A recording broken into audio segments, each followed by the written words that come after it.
क्या आपने कभी सोचा है कि इंसान अपनी मेहनत से पैसा कमाता है, लेकिन कई बार वही पैसा गलत लोगों के कारण धीरे धीरे उसके हाथ से निकल जाता है। आप दिन रात मेहनत करते हैं, कमाते हैं, बचत करते हैं, भविष्य के लिए योजना बनाते हैं, लेकिन फिर कोई ऐसा व्यक्ति आपकी जिंदगी में आता है जो आपकी कमाई को आपकी जरूरत के बजाय अपनी जरूरतों के हिसाब से इस्तेमाल करवाने लगता है।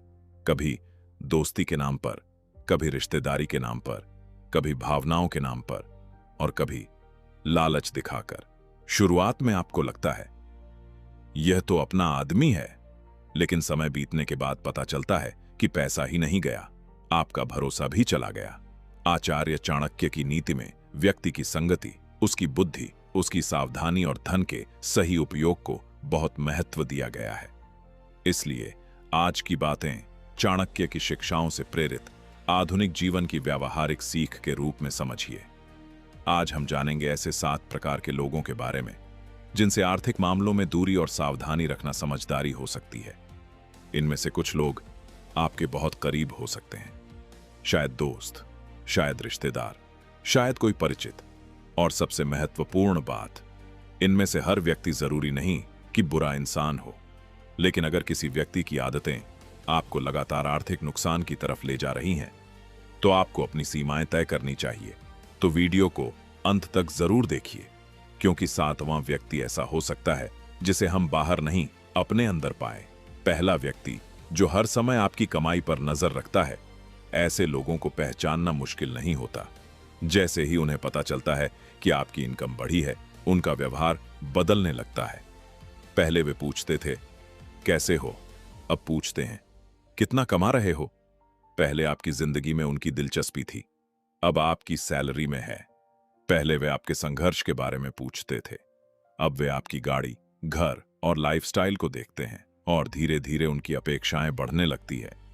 तुम तो अब अच्छा कमाते हो, तुम्हारे लिए तो इतनी रकम कुछ नहीं, तुम ही कर दो, तुम्हारे पास तो पैसा है। ध्यान रखिए, किसी व्यक्ति का आपके पैसे में बढ़ता हुआ इंटरेस्ट हमेशा आपकी तरक्की का प्रमाण नहीं होता। कभी कभी यह आपके लिए वार्निंग भी हो सकता है। आपको अपनी इनकम, सेविंग्स और इन्वेस्टमेंट्स की पूरी जानकारी हर व्यक्ति को देने की जरूरत नहीं है, क्योंकि आपकी आर्थिक स्थिति जितनी ज्यादा लोगों को पता होगी, उतनी ही ज्यादा एक्सपेक्टेशंस बन सकती हैं। मान लीजिए आपने कई साल मेहनत करके कुछ सेविंग्स बनाई। अब किसी परिचित को पता चल गया कि आपके पास अच्छी रकम है। वह बार बार मदद मांगने लगा। पहली बार आपने मदद की, दूसरी बार भी की, तीसरी बार भी की। फिर धीरे धीरे उसे आपकी मदद अपना अधिकार लगने लगी। यहीं से समस्या शुरू होती है। इसलिए अपनी फाइनेंशियल प्राइवेसी को महत्व दीजिए। आपको किसी को यह साबित करने की जरूरत नहीं कि आप कितना कमाते हैं। एक सिंपल जवाब काफी है, बस ठीक चल रहा है।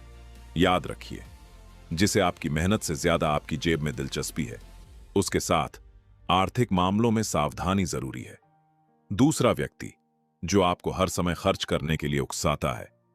कुछ लोग खुद कमाते हैं और अपने पैसे को अपनी इच्छा के अनुसार खर्च करते हैं, लेकिन समस्या तब होती है जब वे दूसरों को भी उसी लाइफस्टाइल में धकेलने लगते हैं। नया फोन ले लो, यह गाड़ी अब पुरानी हो गई, इतना पैसा बचाकर क्या करोगे, एक ही जिंदगी मिली है, खर्च करो, यह मौका फिर नहीं आएगा। ऐसी बातें सुनने में अच्छी लगती हैं, लेकिन सवाल यह है, क्या उस खर्च की जिम्मेदारी भी वही व्यक्ति उठाएगा? नहीं, खर्च आप करेंगे, ईएमआई आप भरेंगे, क्रेडिट कार्ड का बिल आपको देना होगा, और अगर आपकी फाइनेंशियल स्थिति बिगड़ती है तो परेशानी भी आपकी होगी। इसलिए किसी की लाइफस्टाइल को देखकर अपनी लाइफस्टाइल तय मत कीजिए। हर व्यक्ति की इनकम अलग है, हर व्यक्ति की जिम्मेदारियां अलग हैं, हर व्यक्ति के गोल्स अलग हैं। हो सकता है आपका दोस्त 10,000 रुपए की शॉपिंग करके खुश हो जाए, लेकिन आपके लिए वही 10,000 रुपए आपके इमरजेंसी फंड का हिस्सा हो सकता है। इसीलिए किसी दूसरे व्यक्ति की खुशी देखकर अपने फाइनेंशियल गोल्स मत भूलिए। एक बहुत सरल नियम याद रखिए, जिस खर्च की जरूरत आपको नहीं है, सिर्फ किसी के कहने पर वह खर्च मत कीजिए। अपना बजट तय कीजिए, अपनी प्रायोरिटीज तय कीजिए, और अगर कोई बार बार आपको अननेसेसरी स्पेंडिंग के लिए प्रेशर करता है तो विनम्रता से नहीं कहना सीखिए, क्योंकि हर हां के पीछे पैसा खर्च हो सकता है, लेकिन एक समझदारी भरा नहीं आपकी बचत बचा सकता है। तीसरा व्यक्ति जो जल्दी अमीर बनने का सपना बेचता है, यह सबसे खतरनाक प्रकारों में से एक हो सकता है। ऐसा व्यक्ति आपको कहेगा, मेरे पास एक शानदार अपॉर्चुनिटी है, बस थोड़ा पैसा लगाओ, कुछ ही महीनों में पैसा दोगुना। रिस्क तो बिल्कुल नहीं है, तुम मुझ पर भरोसा करो। और यहीं पर लालच और भरोसा एक साथ काम करने लगते हैं। आप सोचते हैं अगर सच में पैसा दोगुना हो गया तो फिर आप बिना पूरी जानकारी लिए पैसा लगा देते हैं। कभी योजना सही निकलती है, लेकिन कई बार नुकसान हो सकता है। इसलिए किसी भी इन्वेस्टमेंट या बिजनेस अपॉर्चुनिटी को केवल इसलिए स्वीकार मत कीजिए क्योंकि कोई परिचित व्यक्ति उसे रेकमेंड कर रहा है। व्यक्ति पर भरोसा और अपॉर्चुनिटी पर भरोसा दो अलग बातें हैं। अगर कोई इन्वेस्टमेंट है तो उसके बारे में समझिए, रिस्क क्या है, रिटर्न कैसे आता है, पैसा कहां लगाया जाएगा, कानूनी और वित्तीय स्थिति क्या है, क्या कोई ऑफिशियल डॉक्यूमेंटेशन है, और सबसे महत्वपूर्ण, अगर पैसा डूब गया तो क्या मैं यह नुकसान सह सकता हूं। अगर किसी व्यक्ति का पूरा पिच सिर्फ एक चीज पर आधारित है, बहुत जल्दी बहुत ज्यादा पैसा, तो रुक कर सोचिए, क्योंकि धन बनाने में समय, कौशल, अनुशासन और जोखिम की समझ की जरूरत होती है। कोई भी व्यक्ति आपको बिना जोखिम के असाधारण रिटर्न्स की गारंटी दे रहा है तो उसे आंख बंद करके स्वीकार करना समझदारी नहीं है। चाणक्य की नीति की भावना हमें यही सिखाती है कि लालच में निर्णय लेने वाला व्यक्ति अपनी बुद्धि को पीछे छोड़ देता है।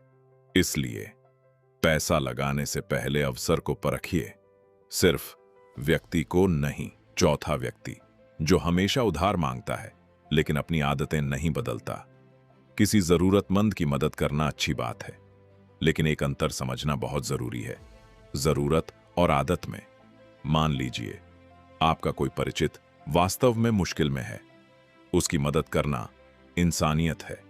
लेकिन अगर कोई व्यक्ति हर महीने आपसे पैसे मांगता है और साथ ही अपनी गैर जरूरी लाइफस्टाइल पर खर्च करता रहता है, तो समस्या अलग है। वह अपनी फाइनेंशियल समस्या का समाधान नहीं कर रहा, वह सिर्फ उसे आगे बढ़ा रहा है। अगर आप हर बार उसकी कमी पूरी करते रहेंगे तो शायद वह अपनी आदत बदलने की जरूरत महसूस ही न करे। इसलिए किसी को आर्थिक मदद करने से पहले यह समझने की कोशिश करें कि पैसा कहां इस्तेमाल होगा। क्या यह वास्तविक जरूरत है? क्या यह इमरजेंसी है? क्या सामने वाला अपनी स्थिति सुधारने की कोशिश कर रहा है? अगर जवाब नहीं है तो आपको सीमा तय करनी चाहिए। आप कह सकते हैं, मैं इस समय पैसे से मदद नहीं कर पाऊंगा, लेकिन अगर तुम्हें कोई दूसरा प्रैक्टिकल सॉल्यूशन चाहिए तो मैं सोच सकता हूं। मदद करने का मतलब हमेशा पैसा देना नहीं होता। कभी सही सलाह भी मदद होती है, कभी नौकरी या स्किल का रास्ता बताना मदद होती है, कभी किसी को बजटिंग सिखाना मदद होती है, और कभी कभी सबसे अच्छी मदद होती है किसी गलत आदत को लगातार फाइनेंशियली सपोर्ट न करना। पांचवां व्यक्ति जो आपकी कमजोरी जानकर आपको आर्थिक फैसलों के लिए भावनात्मक रूप से दबाता है, यह व्यक्ति बहुत चालाक हो सकता है। वह सीधे यह नहीं कहेगा मुझे पैसे दो, वह आपकी भावनाओं को इस्तेमाल करेगा। अगर तुम सच में मेरे अपने हो तो तुम मेरी मदद नहीं करोगे। मैंने तुम्हारे लिए इतना किया, आज मेरी जरूरत है, कल तुम्हारी होगी। रिश्ते में हिसाब कौन रखता है? ऐसी बातें सुनकर व्यक्ति इमोशनल हो जाता है और बिना सोचे फाइनेंशियल डिसीजन ले लेता है। याद रखिए, रिश्ते महत्वपूर्ण हैं, लेकिन किसी रिश्ते को बचाने के लिए अपनी पूरी फाइनेंशियल स्टेबिलिटी दांव पर लगाना जरूरी नहीं। अगर कोई आपको गिल्ट देकर पैसा खर्च करवाता है तो यह हेल्थी फाइनेंशियल रिलेशनशिप नहीं है। आपको अपनी सीमाएं तय करने का अधिकार है। नहीं कहना स्वार्थी होना नहीं है। अगर आप किसी को 50,000 रुपए नहीं दे सकते तो इसका मतलब यह नहीं कि आप बुरे इंसान हैं। हो सकता है उस समय आपके परिवार की अपनी जरूरतें हों, हो सकता है आपकी सेविंग्स किसी महत्वपूर्ण लक्ष्य के लिए हों, हो सकता है आपके पास इमरजेंसी फंड सीमित हो। इसलिए इमोशनल प्रेशर में आकर बड़ा फाइनेंशियल डिसीजन मत लीजिए। पहले शांत हो जाइए, फिर सोचिए, फिर निर्णय लीजिए, क्योंकि भावना के कुछ मिनटों में लिया गया फाइनेंशियल डिसीजन कई महीनों तक असर डाल सकता है। छठा व्यक्ति, जो आपके सफल होते ही आपको अपने लेवल से ऊपर खर्च करवाना चाहता है। यह व्यक्ति शायद आपका दुश्मन नहीं होगा, कई बार वह आपका दोस्त ही होगा। वह आपको सफल होते देखेगा और कहेगा, अब तो तुम्हारा लेवल बदल गया है, अब साधारण चीजें तुम्हें सूट नहीं करती, अब बड़ा घर होना चाहिए, अब लग्जरी कार लो, अब एक्सपेंसिव ट्रिप्स करो, अब लोगों को दिखाओ कि तुम सफल हो। धीरे धीरे आपके मन में एक विचार पैदा होता है, अगर मैंने यह नहीं किया तो लोग क्या सोचेंगे। और यहीं से लाइफस्टाइल इन्फ्लेशन शुरू हो सकती है। आपकी इनकम बढ़ती है, लेकिन उसी अनुपात में खर्च भी बढ़ जाता है। फिर एक दिन आपको लगता है, मैं इतना कमा रहा हूं, फिर भी बचत क्यों नहीं हो रही। क्योंकि आपकी इनकम बढ़ी थी, लेकिन आपकी फाइनेंशियल डिसिप्लिन नहीं बढ़ी। इसलिए याद रखिए, इनकम बढ़ने पर सबसे पहले अपनी सेविंग्स और फाइनेंशियल सिक्योरिटी बढ़ाइए, लाइफस्टाइल नहीं। अगर आज आप 50,000 रुपए कमाते हैं और कल 1 लाख रुपए कमाने लगते हैं, तो जरूरी नहीं कि आपके खर्च भी 1 लाख रुपए हो जाए। अपनी जरूरतें समझिए, अपने गोल्स तय कीजिए और अपनी सफलता को दूसरों की नजर से मापना बंद कीजिए। क्योंकि असली सफलता वह नहीं कि लोग आपको देखकर कहें, वाह कितना खर्च करता है। असली सफलता तब है जब आप खुद से कह सकें, मेरी आर्थिक स्थिति पहले से ज्यादा मजबूत है। सातवां व्यक्ति, आपका अपना लालची और जल्दबाज रूप। अब सबसे कठिन बात, कई बार हमारे पैसे का सबसे बड़ा दुश्मन कोई दूसरा व्यक्ति नहीं, हम खुद होते हैं। हां, हमारा लालच, हमारी जल्दबाजी, हमारा दिखावा, हमारी तुलना, हमारा इंपल्सिव स्पेंडिंग और जल्दी अमीर बनने की इच्छा। हम सोचते हैं, अभी खरीद लेते हैं, बाद में देखेंगे, अभी इन्वेस्टमेंट कर देता हूं, बाद में समझ लूंगा, ये ऑफर आज खत्म हो जाएगा, सब लोग कर रहे हैं, मैं भी कर लेता हूं, इतना पैसा बचाकर क्या फायदा। और इसी तरह छोटी छोटी डिसीजंस मिलकर बड़ी फाइनेंशियल प्रॉब्लम्स पैदा कर सकती हैं। इसलिए कभी कभी खुद से सवाल पूछना जरूरी है, मैं यह खरीद क्यों रहा हूं? क्या मुझे इसकी जरूरत है या सिर्फ मन कर रहा है? क्या मैं यह इन्वेस्टमेंट समझता हूं या सिर्फ किसी की बात पर भरोसा कर रहा हूं? क्या मैं यह खर्च अपनी खुशी के लिए कर रहा हूं या दूसरों को प्रभावित करने के लिए? क्या मैं यह लोन इसीलिए ले रहा हूं क्योंकि मुझे इसकी जरूरत है या इसलिए क्योंकि मैं अभी वह चीज चाहता हूं? ये सवाल आपको अपने ही फाइनेंशियल बिहेवियर का आईना दिखा सकते हैं। क्योंकि धन की रक्षा सिर्फ बाहर के लोगों से नहीं, अपने निर्णयों से भी करनी पड़ती है। इन 7 लोगों से कैसे बचें? अब सवाल यह है कि क्या हमें ऐसे सभी लोगों से रिश्ता खत्म कर लेना चाहिए? नहीं, बिल्कुल नहीं। मुद्दा लोगों को बुरा साबित करना नहीं है, मुद्दा है अपने फाइनेंशियल बाउंड्रीज को मजबूत करना। आप किसी से प्रेम कर सकते हैं, किसी रिश्तेदार का सम्मान कर सकते हैं, दोस्तों के साथ समय बिता सकते हैं, लेकिन इसका मतलब यह नहीं कि आपको हर फाइनेंशियल रिक्वेस्ट स्वीकार करनी होगी। कुछ सरल नियम बनाइए। पहला नियम, अपनी इनकम और सेविंग्स की जानकारी सीमित रखें। दूसरा, बड़ा फाइनेंशियल डिसीजन कभी इमोशनल प्रेशर में न लें। तीसरा, किसी इन्वेस्टमेंट को सिर्फ रिकमेंडेशन पर स्वीकार न करें। चौथा, उधार देने से पहले सोचें कि वापस न आने पर क्या होगा। पांचवा, अपनी लाइफस्टाइल अपनी इनकम और गोल्स के अनुसार रखें। छठा, दिखावे के लिए कर्ज लेने से बचें। सातवां, हर महीने अपने खर्चों की समीक्षा करें। अगर आप इन नियमों का पालन करते हैं तो धीरे धीरे आपका पैसा आपके नियंत्रण में आने लगेगा। एक छोटी कहानी मान लीजिए। 2 दोस्त थे, अमन और विवेक। दोनों की इनकम लगभग बराबर थी। अमन की आदत थी कि जैसे ही सैलरी आती, वह सबसे पहले अपनी लाइफस्टाइल के बारे में सोचता। नया फोन, महंगे कपड़े, बाहर खाना, दोस्तों को ट्रीट। और जब कोई परिचित पैसे मांगता तो वह बिना ज्यादा सोचे दे देता।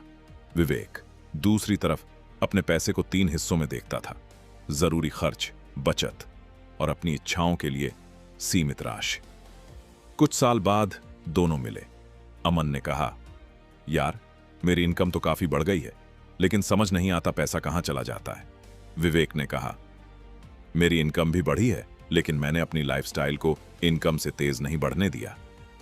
यही अंतर है। दोनों कमाते थे, लेकिन एक व्यक्ति पैसा आने के बाद पूछता था, मैं इसे कहां खर्च करूं, और दूसरा पूछता था, मैं इसे कैसे सही तरीके से इस्तेमाल करूं। यही सोच भविष्य बदल सकती है। चाणक्य। नीति से अंतिम सीख। धन के विषय में सबसे बड़ी सीख यह नहीं कि आपको हर व्यक्ति से डरना चाहिए, बल्कि यह है कि आपको विवेक से लोगों को पहचानना चाहिए। हर मुस्कुराता हुआ व्यक्ति आपका शुभचिंतक नहीं होता, और हर पैसा मांगने वाला व्यक्ति बुरा भी नहीं होता। इसलिए निर्णय भावनाओं के आधार पर नहीं, व्यवहार और परिस्थिति को देख कर लीजिए। अगर कोई व्यक्ति बार बार आपको खर्च करवाता है, अगर कोई आपको लालच देता है, अगर कोई आपकी फाइनेंशियल प्राइवेसी में जरूरत से ज्यादा दिलचस्पी लेता है, अगर कोई गिल्ट देकर पैसे मांगता है, अगर कोई आपकी सफलता के साथ आपका खर्च बढ़ाना चाहता है, तो सावधान रहिए।